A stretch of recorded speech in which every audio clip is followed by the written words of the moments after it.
لا الہ الا اللہ محمد رسول اللہ لا الہ۔ دوسرے تشہد میں التحیات کے بعد درود شریف پڑھنا چاہیے۔ عن عبد الرحمن ابن ابی لیلہ قلنا یا رسول اللہ صلی اللہ علیہ وسلم کیف الصلاة علیکم اہل البیت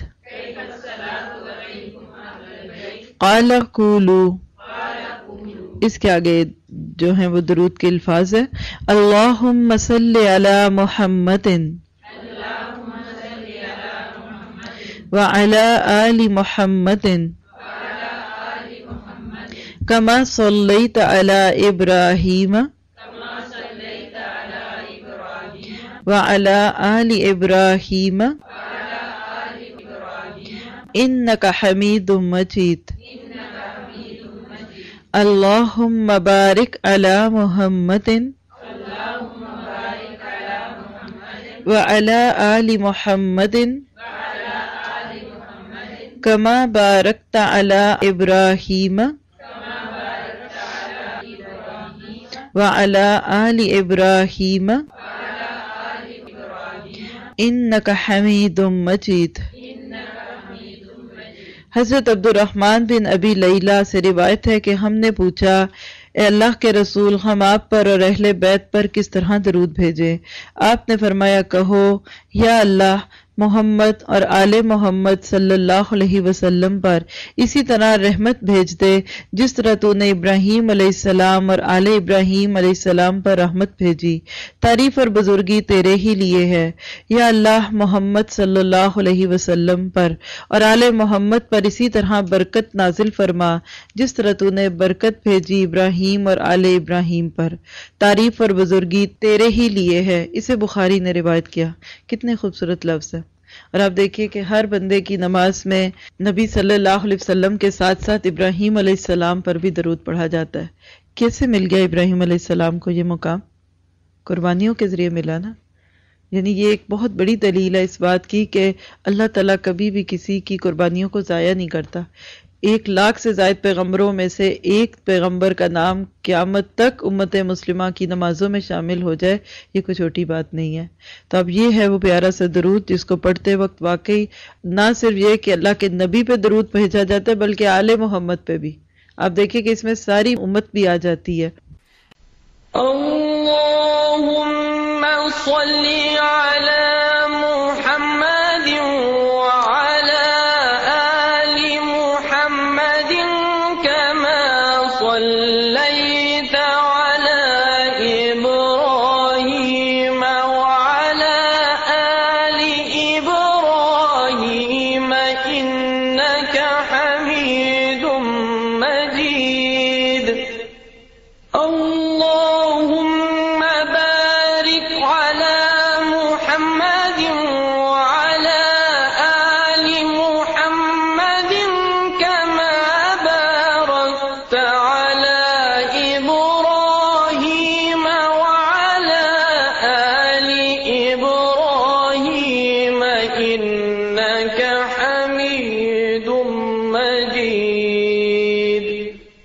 ہم نے درود شریف دیکھا اور پڑھا اور سیکھا جو کہ عموماً ہم نمازوں میں پڑھتے ہیں، لیکن ایک اور درود بھی ہے جو نبی صلی اللہ علیہ وسلم سے ثابت ہے کہ آپ اپنی نمازوں میں ادا کرتے تھے۔ آئیے ذرا اس کو دہراتے ہیں، اور کوئی بھی بات جو ہو اس کی ظاہر ہے کہ دلیل اور سند ضروری ہے۔ تو یہ جو درود ہے ابھی ہمارے سامنے، یہ صحیح بخاری کے الفاظ ہیں۔ یہاں سے یہ بھی ذہن میں رکھیے گا کہ دعاؤں کا اتنا بڑا خزانہ جو ہے وہ بھی چھپا ہوا ہے، ہمارے کلچر میں نہیں۔ آپ کو اردو کی جو نمازوں کے طریقوں کی بکس ہے اس میں یہ درود نہیں ملے گا، لیکن بخاری کی روایت ہے اس لیے کوئی اس کا انکار بھی نہیں کر سکتا۔ حسن مسلم بک میں اسے دیکھ لیجئے، 54 نمبر کی یہ دعا ہے۔ مختلف بکس میں مختلف ہوتا ہے، جو میرے سامنے ہے اس میں 54 نمبر پیج ہے اور دعا بھی 54 ہے۔ تو آئیے اس کو دہراتے ہیں۔ اللہم صلی علی محمد و ازواجہ و ذریتہ کما صلیت علی آل ابراہیم وبارک علی محمد وازواجہ وذریتہ کما بارکت علی آل ابراہیم انک حمید مجید۔ اس کا ترجمہ ہے اے اللہ صلاۃ بھیج محمد صلی اللہ علیہ وسلم پر، جہاں بھی لفظ محمد سنے خاموشی سے صلی اللہ علیہ وسلم ضرور کہے۔ اے اللہ صلاۃ بھیج محمد صلی اللہ علیہ وسلم پر اور اس کی بیویوں اور اولاد پر، جس طرح صلاۃ بھیجی تو نے ابراہیم علیہ السلام کی آل پر، اور برکت نازل فرما محمد صلی اللہ علیہ وسلم پر اور اس کی بیویوں اور اولاد پر، جس طرح برکت نازل کی تو نے ابراہیم علیہ السلام کی آل پر، یقیناً تو تعریف والا بزرگی والا ہے۔ فرق اس میں اور پچھلے میں کیا ہے کہ اس میں نبی صلی اللہ علیہ وسلم کی ازواج اور آپ کی آل کو شامل کیا گیا ہے۔ کتنی خوبصورت بات ہے نا، دیکھیں کہ نسب بندے کا کہاں رتبہ بڑھا دیتا ہے کبھی کبھی، کہ نبی پر درود ہو، اور جہاں بھی دنیا میں کوئی یہ درود پڑے گا ساتھ ہی ساتھ ان کے ازواج پہ بھی درود ہے۔ کئی لوگوں کو یہ بات سمجھ ہی نہیں آتی کہ اللہ کے نبی کی اتنی شادیاں کیوں ہوئی تھی، تو آپ دیکھیے کہ اتنی عورتوں کو اللہ کی طرف سے رحمتیں ملی، لوگوں کی دعاؤں میں وہ شامل ہوئیں۔ تو اب آپ دیکھ سکتے ہیں کہ یہ درود کے الفاظ جو ہیں صحیح بخاری کی روایت میں ہے، حدیث الانبیاء میں، صحیح مسلم میں بھی موجود ہے۔ تو اگر آپ کبھی درود شریف میں وہ درود جو ہم عام طور پہ پڑھتے ہیں اس کی جگہ یہ بھی پڑھنا چاہیں تو کوئی حرج کی بات نہیں ہے، ٹھیک ہے۔ اب اس کے بعد سب سے اہم حصہ جس کو ہمارے ہاں صرف ایک دعا پہ ٹکا دیا جاتا ہے، اور وہ کیا ہے؟ درود شریف کے بعد کا حصہ سلام پھیرنے سے پہلے۔ اگر میں مبالغہ نہ کروں تو میں یہ کہہ دوں کہ ابھی تک نماز کے جتنے ریچولز ہوئے، کھڑا ہونا، دعا استفتاح، قومہ، قیام، رکوع، سجدہ، یہ ساری تمہیدیں تھی اس آخری حصے کی۔ پہلے حصے میں بندہ اپنے ایکشنز کے ساتھ، اپنے کلمات کے ساتھ کہیں اللہ کی تعریف کرتا دکھتا ہے، اور آپ فیل کیجئے گا کہ جتنا بھی حصہ اس سے پیچھے ہے اس میں عموماً تعریفی کلمات ہیں نا۔ سورۃ الفاتحہ بھی اللہ کی تعریفوں سے بھری ہوئی ہے، قرآن پاک کا کچھ حصہ پڑھا جاتا ہے، اس کے بعد رکوع کی تسبیح دیکھ لیجئے، سبحان ربی العظیم، یا اسی سے ملتی بھی سبوح قدوس رب الملائکۃ والروح، یا اللہ ملک رکعت و بک آمنت والی دعا لے لیں۔ پھر کھڑے ہوتے ہیں، سمع اللہ لمن حمیدہ، پھر سجدے میں گئے یا تو سبحان ربی اللہ پڑھتے ہیں، یا حی یا قیوم پڑھتے ہیں۔ پھر اگر آپ تشہد کو دیکھ لیجیے، التحیات، سب اللہ کی تعریفیں ہیں، لیکن اب بندہ بالکل عاجز ہو کر زمین پہ اپنے پاؤں بچھا کر اللہ سے مانگتا ہے۔ یہ پرائم ٹائم ہوتا ہے، یہ سب سے لمبا ہونا چاہیے۔ ابھی آپ دیکھیں گے اور حیران ہو جائیں گے کہ اتنی دعائیں اور اتنی خوبصورت دعائیں، میں کہہ سکتی ہوں کہ ان دعاؤں نے اللہ کے ساتھ تعلق جوڑنے میں بڑی مدد کی۔ شرط یہی ہے کہ اگر ہم اس کو مفہوم سے پڑھیں تو ہم کوئکلی ان دعاؤں کو دیکھتے ہیں، اور آپ کام کیجئے گا ایک، ابھی جتنی بھی دعائیں ہم حدیث کی اس میں پڑھیں گے، ان کے اندر جو بھی چیزیں ریپیٹیشن کے بغیر آ رہی ہیں نا، ان کو ایک لسٹ میں لکھتے جائیں کہ یعنی ہم ان دعاؤں میں کیا کیا مانگتے ہیں۔ پھر انشاءاللہ ہم بعد میں اس پہ بات کریں گے۔ جو روایت ہمارے پاس ہماری کتاب میں ہے، پیج 94، مسئلہ نمبر 128 میں، اسی سے شروع کریں گے، پھر اس کے بعد ہم باقی دعائیں حسن المسلم میں سے لیں گے۔ درود شریف کے بعد پڑھی جانے والی بعض مسنون دعائیں یہ ہیں: ان عائشہ رضی اللہ عنہا قال، اچھا قال ہونا چاہیے تھا۔ آپ میں سے کسی نے اس چیز کو محسوس کیا؟ مرد کے لیے کیا آتا ہے؟ قال، عورت کے لیے کیا آتا ہے؟ قالت۔ تو اس کو بک میں ٹھیک کر لیجئے، یہ مسٹیکس ہوتی ہیں چھوٹی چھوٹی، اور یہ پرنٹنگ میں بھی رہ جاتی ہیں سم ٹائم، اور اگنور ہو جاتی ہیں یہ چیزیں۔ تو ہم کیا پڑھیں گے؟ ان عائشہ رضی اللہ عنہا قالت، کان رسول اللہ صلی اللہ علیہ وسلم یدعو فی الصلاۃ یقول، اب اس سے آگے وہ الفاظ ہیں جو میں نے بھی یاد کرنے ہیں، آپ نے بھی کرنے ہیں، اور اس کو ہائی لائٹ کر لیجئے. یہاں سے اپنے لسٹ میں کاؤنٹ کرتے جانا ہے کہ نبی صلی اللہ علیہ وسلم نے کیا کیا مانگنا سکھایا ہمیں آخری حصے میں نماز کے. اللہم انی اعوذ بک من عذاب القبر واعوذ بک من فتنة المسیح الدجال واعوذ بک من فتنة المحیا والممات. اللہم انی اعوذ بک من المعصم والمغرم. حضرت عائشہ رضی اللہ عنہ فرماتی ہیں کہ رسول اللہ صلی اللہ علیہ وسلم نماز میں درود شریف کے بعد یہ دعا مانگا کرتے تھے. ترجمہ کیا ہے دعا کا؟ اے اللہ، میں تیری پناہ مانگتا ہوں عذاب قبر سے، نمبر 1، مسیح دجال کے فتنے سے، نمبر 2، زندگی، نمبر 3، اور موت کی آزمائشوں سے، گناہ، نمبر 5 گناہ اور قرض سے، نمبر 6. یعنی نبی صلی اللہ علیہ وسلم نے اس ایک دعا میں 6 چیزوں سے اللہ کی پناہ مانگی. پہلے یہ بتائیے کہ آپ میں سے کتنے لوگ ہیں جن کو یہ دعا یاد ہے؟ چند ایک. کتنے جو اس کو پڑھتے ہیں؟ وہ بھی چند ایک ہوں گے نا. تو آپ دیکھیے کہ ایک ایک چیز کو ذرا دیکھتے جائیے کیا ہمیں اس دعا کی ضرورت ہے. سب سے پہلی چیز دیکھیے، من عذاب القبر. ہے ضرورت عذاب قبر سے پناہ کی؟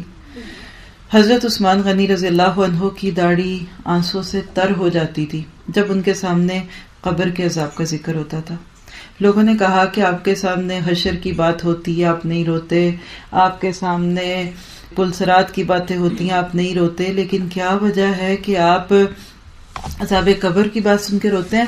تو انہوں نے کہا کہ یہ پہلی گھاٹی ہے، اگر یہ درست گزری تو باقی بھی درست ہوگا. تو ہم بے نیاز رہ سکتے ہیں عذاب قبر سے؟ کتنا ہمیں فوبیا ہوتا ہے، بند جگہ پہ نہیں جا سکتے. بعض لوگ جہاز میں نہیں رہ بیٹھ سکتے، کہتے نیند گھٹن ہوتی ہے. بعض کو ہیٹنگ چل رہی ہو تو اندر نہیں بیٹھتے کہ جی مجھے سانس کی تکلیف ہوتی ہے. قبر میں کیا ہوگا؟ اور قبر کی گھٹن اللہ کی رحمت سے دعاؤں کے ساتھ کم ہوتی ہے.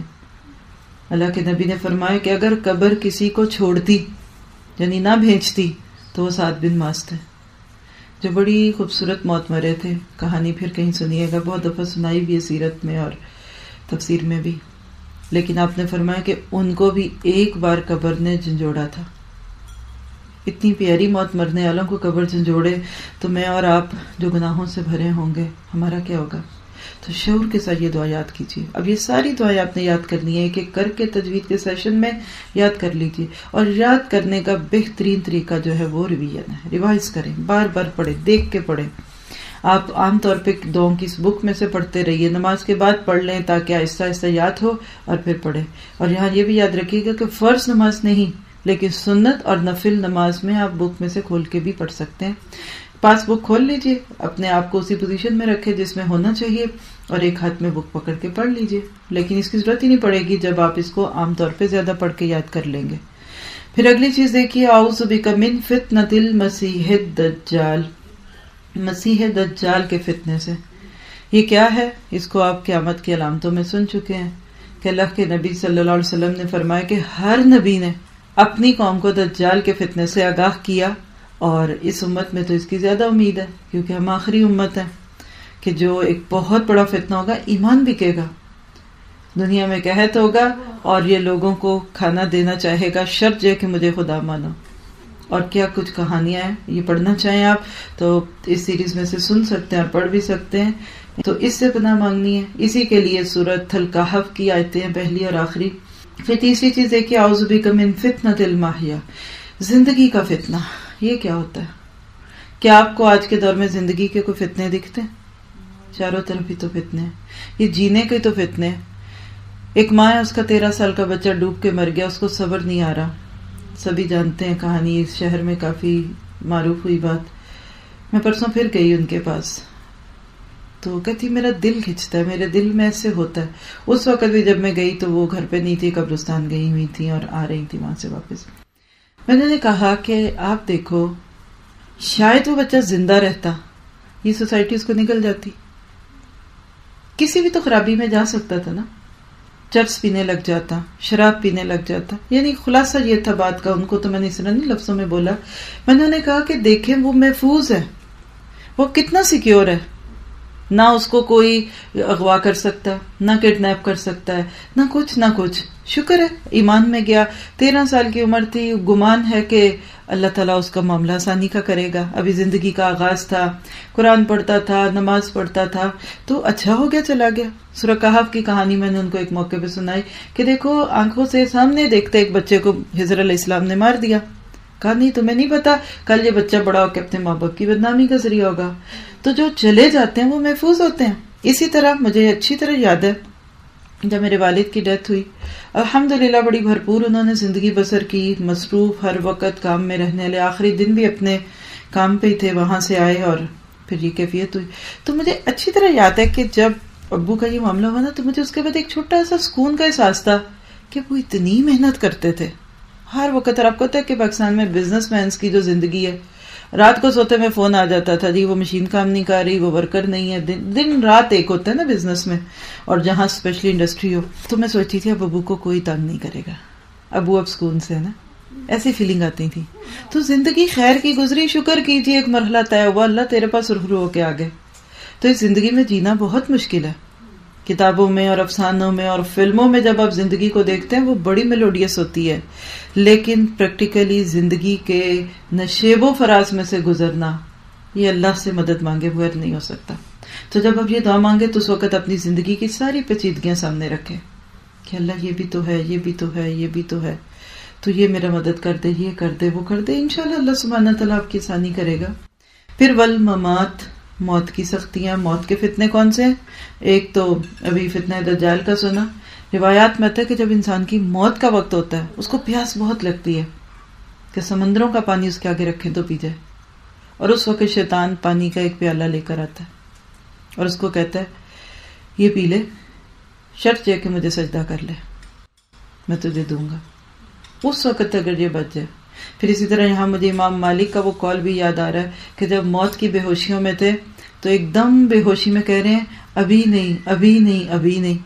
پھر بے ہوش ہو گئے، پانی وانی ڈالا گیا، ہوش آئی تھوڑی، جب حالت سنوری بیٹوں نے پوچھا ابا یہ بھی اب کیا کہہ رہے تھے، ابھی نہیں، ابھی نہیں.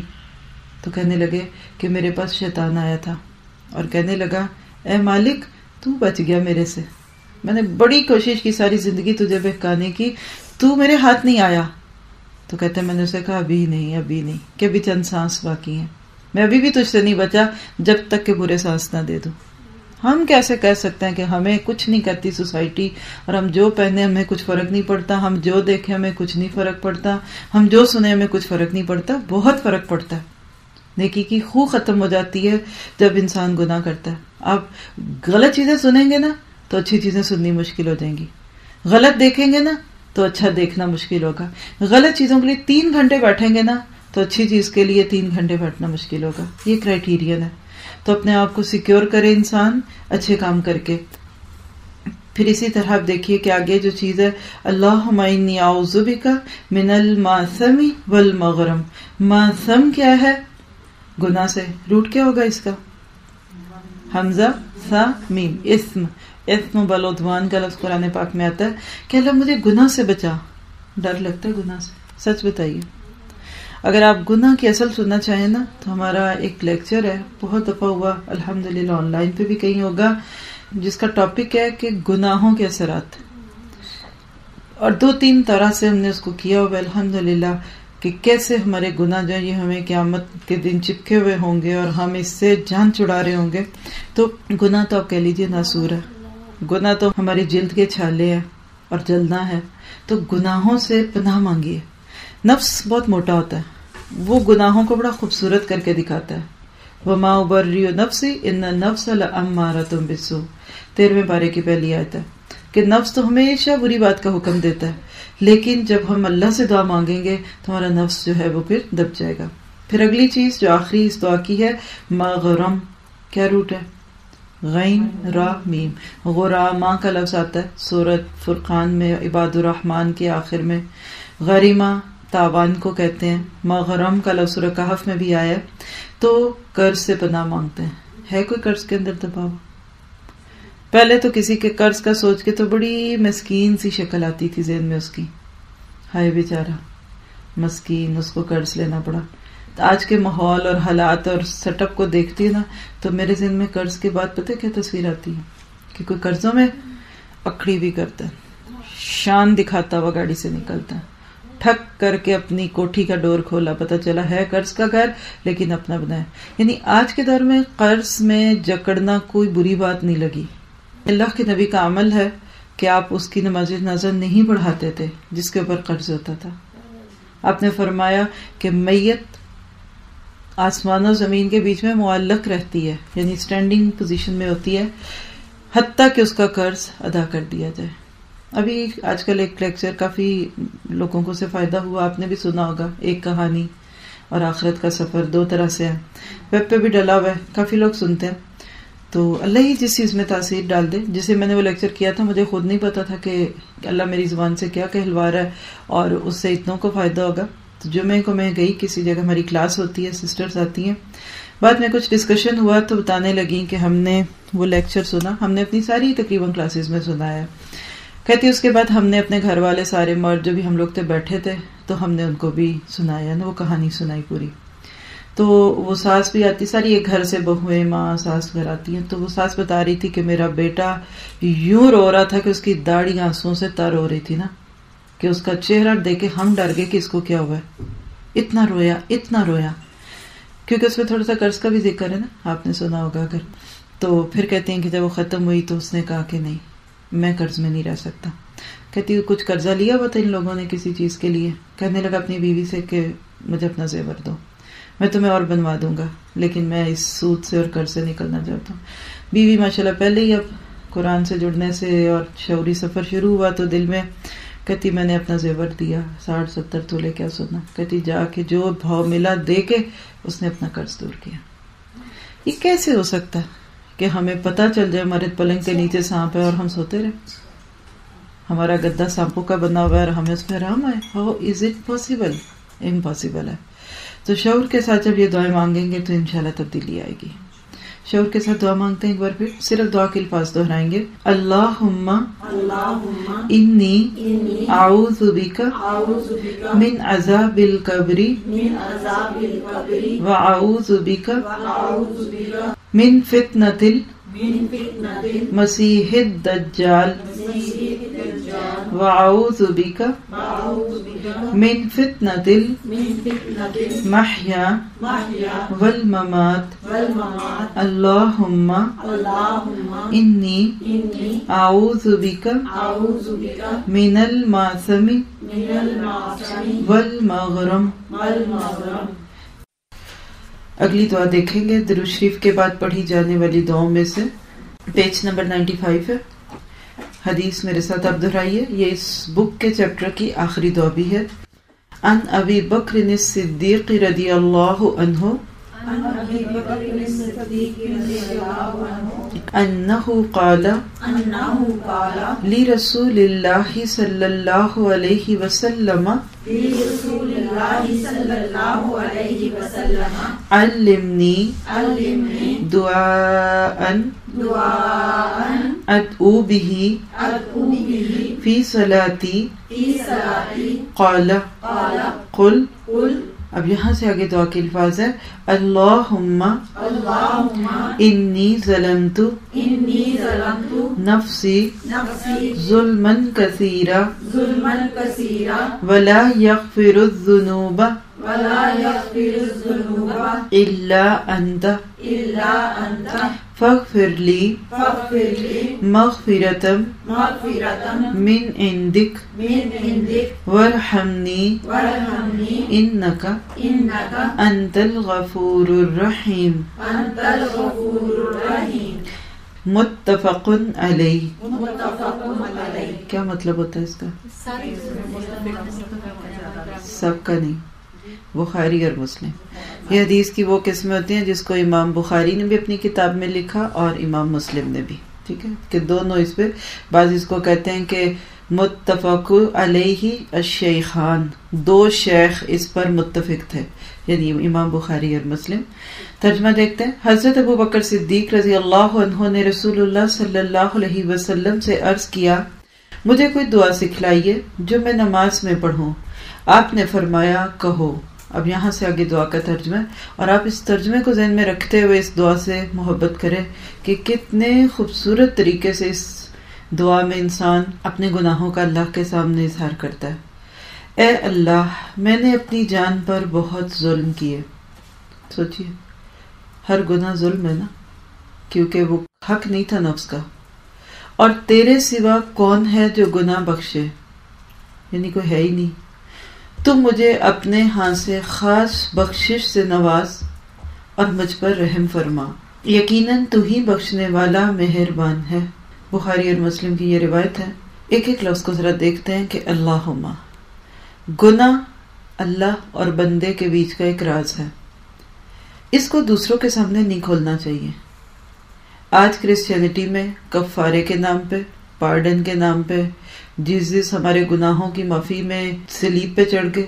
اور اسی طرح مسلمانوں میں بھی بعض دفعہ بزرگوں اور قبر والوں کے پاس جا کے اپنے گناہوں کا اظہار کرنا، یہ اس لفظ کے خلاف دکھتا ہے. میں نے گناہ کیا نا، میں خود ہی اپنے رب کے پاس چلی جاؤں گی. میں آپ کو کیوں کہوں کہ پلیز میرے اس گناہ کی معافی مانگ دیں. اور آپ یہ بات سن چکے ہیں کہ کرسچینٹی میں پارڈن بکتی ہے. بہت ہوتا ہے ان کے پریسٹ اور لوگوں کے سینرز کے بیچ میں کتنے والی پارڈن چاہیے، $100 والی، 200 والی کہ 500 والی. اللہم، اے میرے اللہ. آپ اس کو امیجن کریں کہ بچے سے کوئی غلط کام ہو گیا تو فوراً بھاگ کے آتا ہے، امی میری امی، کیا انی ظلمت نفسی، میں نے اپنے اوپر ظلم کر دیا. ظلم کا لفظ سمجھ آئیں گے تو آپ کو گناہ کی اصل بھی سمجھ آئے گی. ظلم کہتے ہیں کسی چیز کو اس کی غیر مناسب جگہ پہ رکھنا. ود شیء فی غیر محلہ. مثلا یہ گلاس ہے، مجھے اس کو اس جگہ رکھنا چاہیے نا. اگر میں اس کو یہاں کی بجائے ادھر رکھ دوں اور بے خیالی میں میرا ہاتھ لگے تو یہ گلاس نیچے گر جائے گا نا. تو یہ گلاس پر ظلم ہوا. ظلم کی ابتدا اللہ کے ساتھ ظلم پہ ہوتی ہے، جس کو سورۃ لقمان میں کہا گیا ان الشرک لظلم عظیم، کہ بے شک شرک بہت بڑا ظلم ہے. اللہ والا حق بندوں کو انسان دینے لگتا ہے. اس کے بعد ہمارے نفس پہ ظلم کیسے، جیسے کہ یہاں بات ہے تو یہاں سمجھ لیجئے کہ نفس پہ ظلم کیا ہے. فطری طور پر ہمارا یہ جو نفس ہے نا، جس کو میں کہتے ہیں، میں آپ کہتے ہیں نا میں آ گئی، میں نے کھایا، میں بیٹھ گئی، تو میں آپ ہے، یہ آپ کا نفس ہے. یہ جو باہر کا کپڑے ہے نا، جو ہمارا باہر کا لبادہ ہے، یہ اوپر ایک کورنگ ہے. اصل اندر جو ہماری روح، آپ کہتے ہیں میرا دل چاہ رہا ہے، میں اداس ہوں، میں خوش ہوں، وہ میں آپ کا نفس ہوتا ہے. بالکل آپ اس کو اگر امیجن کر سکے کہ اندر کی تاریں جڑی ہو نا، یہ مائک ہے. دیکھیں یہ جو باہر ہے، یہ کالے رنگ کا لمبا سا، یہ ڈنڈی، یہ نیچے سٹینڈ، اگر آپ ان کو ہٹا بھی دیں تو مائک چل سکتا ہے نا. اندر جو اس کی تاریں لگی ہوئی ہیں نا، جو ایک سے دوسری جڑی ہوئی ہے، یہ نفس ہے. ہمارا نفس اصل میں ہماری روح ہے، آپ یہ کہہ لیں. اور روح اللہ کی طرف سے آئی ہے. سورۃ الاعراف میں اللہ تعالیٰ فرماتے ہیں، آگے بھی آتا ہے کہ میں نے خود اپنی روح پھونکی آدم میں، بنایا، پھر سنوارا، پھر فنفخت فیہ من روحی. ٹھیک ہے. اب ہماری روحیں اپنے ہمارے اندر جو ہے نا، یہ بہت نیک ہیں، بہت اچھی روحیں، اللہ والی روحیں ہیں. یہ نہیں چاہتی گناہ کریں. یہ چاہتی ہیں کہ جس حالت میں ہم اس دنیا میں آئے تھے، معصوم آتا ہے بچہ، اسی حالت میں دنیا سے واپس چلے جائے. لیکن جو اللہ تعالیٰ نے ساتھ نفس امارہ لگا دیا، اور جو ہم گناہ کرتے ہیں نا، تو وہ اسے ایک سفید کاغذ، آپ دیکھیے کہ آپ اس کو سوچیے نا کہ یہ ہماری روح ہے. جب بچہ دنیا میں آتا ہے تو اس سفید کاغذ کی طرح گورا چٹا ہوتا ہے. لیکن ہم گناہ کر کے اس روح کو اس طرح کالا کر دیتے ہیں کہ بعض دفعہ وہ دھبوں میں آ جاتا ہے، بعض دفعہ اس میں سوراخ ہوتے ہیں. تو ہماری روح چیختی ہے جب ہم گناہ کا کام کرتے ہیں. آپ رات کو سونا چاہ رہے تھے، آپ ایک مووی لگا لیں، آپ کو نیند ہی بھاگ جائے گی. وجہ کیا کہ روح چیخ رہی ہے. جسم کو تکلیف ہوتی ہے تو نیند نہیں آتی. اس طرح جو ہمارے گناہ ہوتے ہیں نا، یہ ہماری روح کو داغدار کرتے ہیں. اچھا، جب روح پہ گناہوں کے گھاؤ لگتے ہیں نا، تو اس سے اس کی ریزسٹنس کم ہو جاتی ہے. اور ایک وقت آتا ہے کہ پھر گناہ کرنا مشکل نہیں لگتا. پہلا گناہ بہت مشکل ہوتا ہے، آہستہ آہستہ گناہ آسان ہوتے جاتے ہیں. پہلے سفید کاغذ سے نا، آپ خود دیکھیں، آپ ابھی دھوبی دھلے ہوئے صاف ستھرے کپڑے پہن کے آئی، کتنی آپ ایکسائٹیڈ ہوں گی. ذرا سا پسینہ بھی آئے تو آپ کہیں گے او ہو کپڑوں میں پسینہ آ جائے گا. کھانا کھائیں گے ابھی آپ تو آپ دیکھیں گے وہ کپڑوں میں نہ لگے. لیکن جب وہ وائٹ کپڑے پہنے ہوئے آپ کو ایک پورا دن گزر چکا ہو، اور اگر آپ اسی میں سونے کے بھی عادی ہیں، اگلے دن اٹھے تو کیا آپ اتنے کیئرفل رہیں گے؟ کہتے ہم گندے تو ہو ہی گئے ہیں، دھو لیں گے. پھر یہی بالکل تدریج ہوتی ہے گناہوں کی. ہم شروع میں گناہ کرتے ہوئے بہت ہچکتے ہیں، ہمیں بہت مشکل لگتا ہے، ہمارے ہاتھ پاؤں پھولتے ہیں، لیکن آہستہ آہستہ پھر ہم اتنے عادی ہو جاتے ہیں تو کہ مزہ آنے لگتا ہے اس میں. آپ دیکھیں گندگی کا بھی ایک نشہ ہوتا ہے. لوگ کہتے ہیں جو کرنا پہ ادھر ہی چھلکے رکھ لو. کام کر رہے ہیں کچن بعد میں سمیٹنا ہی ہے نا، ادھر ہی کھلے ہی چھلکے پھینکتے جاؤ. اور کام کرتے ہوئے پورا کچن ایسے لگتا ہے کہ جیسے کوئی اس طرح سے انہوں نے اپنے لیے کچرے کی جگہ بنائی ہوئی ہے. تو نفس پہ ظلمن کثیرہ کیا ہے کہ میں نے اللہ اس صاف کپڑے کو خراب کر دیا. کبھی آنکھوں کے راستے، کبھی کانوں کے راستے، کبھی زبان کے، کبھی دل کے، کبھی دوستوں کے لیے، کبھی گھر والوں، کبھی شوہر، کبھی بیوی. اور ہوتے ہوتے اب حال کیا ہو گیا کہ میں ظلمن کثیرن، اور ظلم کالے رنگ کو بھی کہتے ہیں، ظلمات. کوئی حدیث میں آتا ہے کہ ظلم قیامت کے دن اندھیروں کا سبب ہوگا. تو اب میں کالا ہو چکا ہوں، لیکن کوئی بات نہیں. ولا یغفر الذنوب الا انت، کوئی گناہوں کو معاف نہیں کرنے والا آپ کے سوا. یہ ہے وہ چیز جو بندے کو ہوپ دیتی ہے. کرو کیا؟ فاغفر لی مغفرۃ من عندک، اپنے پاس سے بخشش دے دو، کور کر لے. اب یہ غفرہ کو سمجھ جائیں گے نا تو وہ ظلم کی کیفیت کو سمجھیں. غفرہ کس کو کہتے ہیں؟ ڈھانپ دینا. دیکھیں ایک خاص حد تک انسان کسی چیز کو صاف رکھتا ہے، جب نہیں ہوتی نا تو کہتے ہیں اب اس کی سائڈ پلٹ دو. یہ نہیں، جب صاف ہوگا یہ دھبے پکے لگ گئے، اب اس کے اوپر ایک اور چادر بچھا دو. جیسے یہ ٹیبل کلاتھ ڈلا ہوا ہے، ہم اس کو صاف رکھنے کی کوشش کرتے رہیں، لیکن ہو سکتا ہے اس پہ اتنے چھوٹے چھوٹے دھبے پڑے تو ہم کہیں گے کہ اب اس کے اوپر ایک اور سفید کپڑا ڈال دو، یہ صاف نہیں ہوگا. تو غفرہ کیا ہے؟ اس نفس کے کپڑے کے اوپر ایک اور کپڑا ڈال دو، چھپا دو اس کو. اور آگے ورحمنی کیا کہ اب اس کے بعد نیکیوں کی بھی توفیق دو. یہ ورحمنی نیا کپڑا ہے. قرآن پاک میں بھی آتا ہے سورہ حامیم سجدہ میں بھی کہ جب کبھی تم سے کوئی برا کام ہو جائے تو اس کے پیچھے اچھا کر دو، کیونکہ ادفع باللتی ہی احسن فَإِذَا الَّذِي بَيْنَكَ وَبَيْنَهُ عَدَاوَةٌ كَأَنَّهُ وَلِيٌّ حَمِيمٌ. کہ کبھی کوئی برا معاملہ کسی انسان سے ہو جائے نا تو اس کے بعد اس کے ساتھ اچھا معاملہ کر لیا کرو تو وہ تمہارا دلی دوست بن جائے گا. تو جب انسان گناہوں والی زندگی گزار کے اتنے گلٹ سے گزرا ہوتا ہے نا، لوگ ڈپریشن میں چلے جاتے ہیں. میں کل کسی سے کوئی بات کر رہی تھی تو میں نے کہا کہ جو چیز میں نے یہاں دیکھی کہ یہاں تو یوتھ بھی ڈپریشن میں ہے. بڑی سٹرینج بات ہے، ویسے لوگوں کو سمجھ نہیں آتی. پہلے سنا ہوا ہے کہ لوگ بڑی عمر میں جا کے ڈپریشن میں چلے جاتے ہیں، شادی کے بعد چلے جاتے ہیں. اور آپ اس بات کی تصدیق کریں گے کہ یہاں آپ دیکھیے کیا ہے جی، شادی ہوئی پھر اس کا بچہ ہوا تو ڈپریشن میں چلی گئی. بچے کے بعد ڈپریشن یہاں کتنا عام ہے. ہماری اپنی اسٹوڈنٹس میں سے ایک ایسی ہیں، اچھی بھلی ایکٹیو لڑکی، شادی ہوئی اس کے بعد بچہ ہوا، بچی پیدا ہوئی تو وہ جی اب آ نہیں رہی، یعنی ڈپریشن میں روتی روتی روتی روتی روتی. 2-3 کیسز ایسے صرف ہمارے اپنے سامنے کے ہیں. تو ڈپریشن کس چیز کا ہے؟ گناہوں کا. یا خوف، شیطان ہمیں مایوس کرتا ہے. تو جب ہم کہتے ہیں اللہ پچھلے گناہوں کو چھپا دے اور آگے سے نیکیاں کرنے کی توفیق دے، انک انت الغفور الرحیم، تو بہت بخشنے والا مہربان ہے. اور سب سے بڑی بات دیکھیے کہ یہ دعا اللہ کے نبی کس کو سکھا رہے ہیں؟ ابو بکر صدیق کو. میں جب یہ پڑھ رہی تھی تو میں سوچ رہی تھی کہ ہم تو سوچتے ہیں ابو بکر کا تو کوئی گناہ ہی نہیں ہوگا، ہر وقت نیکیوں کے لیے تیار، ہر وقت گناہوں سے بھاگنے لے، لیکن یاد رکھیے اس کے باوجود بھی مٹی پڑ جاتی ہے. آپ سفید کپڑے پہن کے جاتے ہیں تو اس کے بعد آپ نام بھی کچھ داغ اوپر لگنے دیں، ارد گرد سے فضا سے مٹی آ جاتی ہے. تو بڑے شعور کے ساتھ ذرا اس دعا کو مل کے مانگیے، اور بالکل اپنے گناہوں کو سامنے رکھتے ہوئے شعور کے ساتھ مانگیں گے. دعائیں پڑھنی نہیں ہے، مانگنی، آپ کے دل کی پکار ہو کہ اللہم انی ظلمت نفسی ظلما کثیرا ولا یغفر الذنوب الا انت فاغفر لی مغفرۃ من عندک وارحمنی انک انت الغفور الرحیم. آمین. اس کو یاد کریں. تو آج کے لیے اتنا کافی ہے. اگلی بھی دعائیں جو ہم اس میں کرنے والے ہیں بہت ہی خوبصورت دعائیں ہیں، اور واقعی ایسے لگتا ہے کہ ہماری نمازیں تو پھیکی تھیں ان دعاؤں سے پہلے. رسول الله لا